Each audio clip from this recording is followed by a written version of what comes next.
This first poem is about realising you've been in love with somebody else all along. This is about John Cooper Clarke.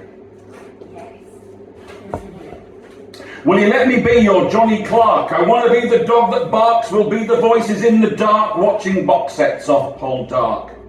Will you let me be your school caretaker, your Saturday night defibrillator? With you I'll be the masticator, could you be my blotting paper? Will you be forever home and call, not text, it's called a phone, expect to give the dog a bone on your coffee, I'll be the phone. Will you react favourably, put the baton in boulangerie, read my poems out in threes, foreplay horizontally? Will you love me like a horse? I've got the house brand special sauce, eat kimchi till my voice is hoarse. Our loving will be coarse, of course. Will you be my final date? I am implying mortal mate. Don't delay, don't hesitate, might not be bad, might not be great. Will you listen to me moan? On me she shat, that bird has flown. I want to pack my dripping phone in your sack of sushi rice.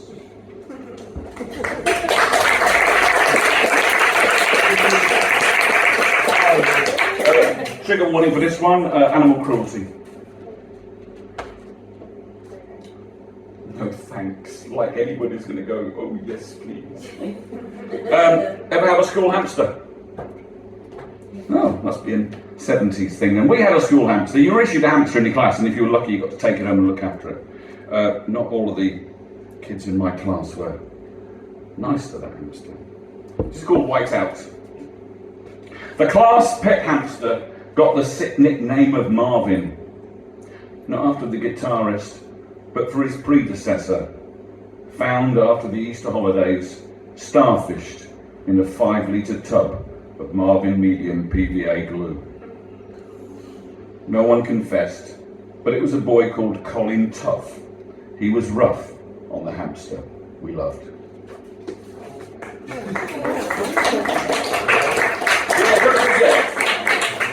They're not all meant to be happy.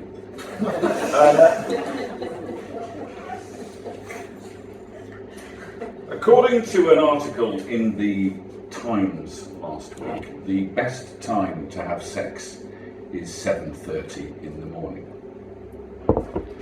It says in today's Times that the best time for sex is 07:30. At 07:30, if I'm feeling flirty, I'll have to find love in the Times, because at that time I'm alone with my phone in bed. I'm cancelling my sub, you insensitive bastards.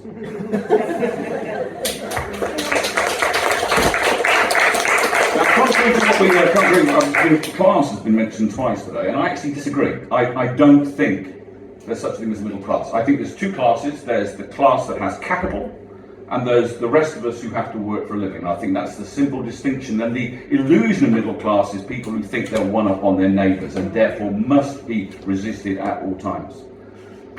This is called Whatever Happened to the Revolution. In days of old, the wealthy placed their mediocre children in India or Africa to exercise dominion. With empire gone, Odeon too, they've hustled into places like media, arts and rock and roll and pushed out common faces. They'll never embrace labour though, it's far too rough for posh folk who think that they're placed one up, their arses, that's for sure. In days to come it's artisans they'll be, because by then AI will have replaced the last consultancies while we sit by the roaring of the sea.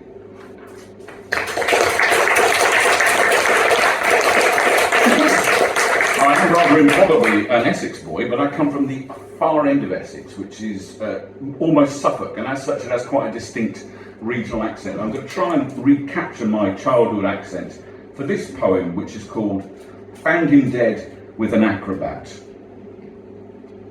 Twisted round her little finger, half a clown and part-time singer, high wire act, bit of a minger, excellent double, corporal clinger. Found him dead with an acrobat. Dickle of Fenax, spread round flat. Duvet bunch round plates of meat. Fish for dinner, special treat. This is what the paper spat. Found him dead with an acrobat. Hoping for a decent send-off. Garage flowers, hacking cough. Skin on fire, heart of ice. Try the rhubarb. Really nice. Elephant ears, Bactari's trunk, gluten-free, still got him drunk. No one knew, but no one asked. Thought that he'd been played for laughs. Tried his best, then failed at that. Ready reckoned, scored as twat. Didn't mean to hurt the cat. Found him dead with an acrobat. Found him dead with an acrobat. Went in first, but last to bat. The dirty, rotten, stinking rat. They found him dead with an acrobat.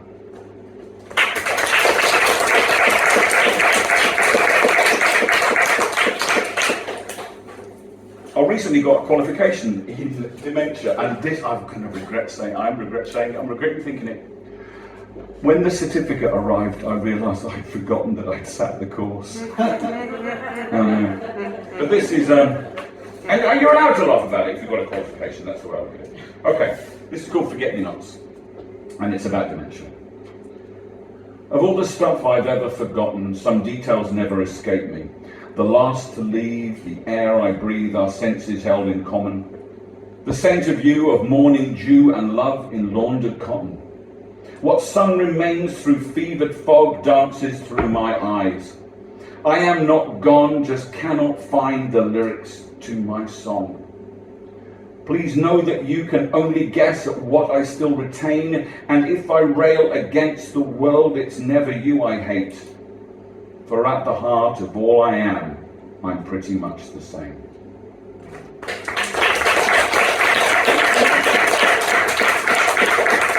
On schedule. The reason I haven't been around for the past 6 weeks is my brother died on the 24th, 24th, well, it depends on the order. He died on the 24th of April, and I had a gig in London that night, which I don't know how I did it, but I did it on autopilot, and I just thought I'd take the time off to just think about it. And we buried him on Friday. Long story. And if I may, I'd like to read you the poem I wrote for that. It is bizarrely the most popular of my poems on Facebook. I write a new poem every 2 days and post it, so if you want to keep up with this kind of thing. These are all this month's poems. This one's really popular. I don't really understand why, but I'm going to read it because maybe you'll like it tonight.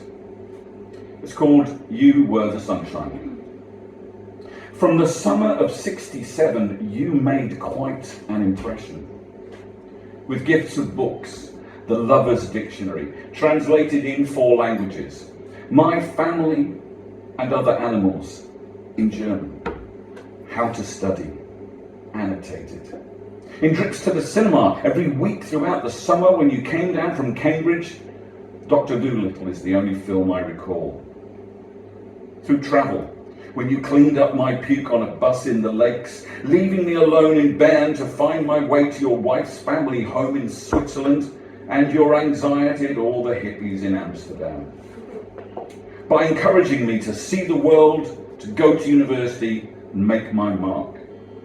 From 6 or 7, you made quite an impression. In Requiem, now you are gone in flesh and bone, you made permanent marks in these memories alone.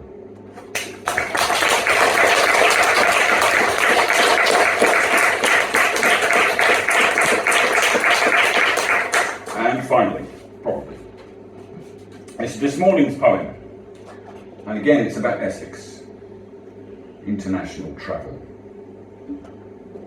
In barrel-chested Epping, time will even up the score. Irons celebrating over M11's distant roar.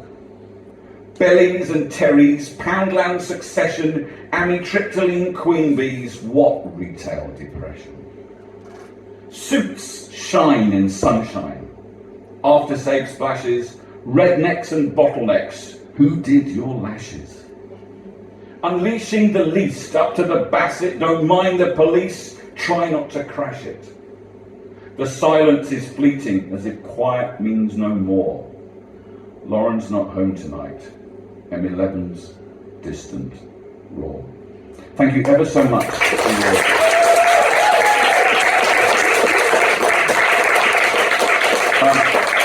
Seriously, if you like this stuff, just Nick Goodall on Facebook.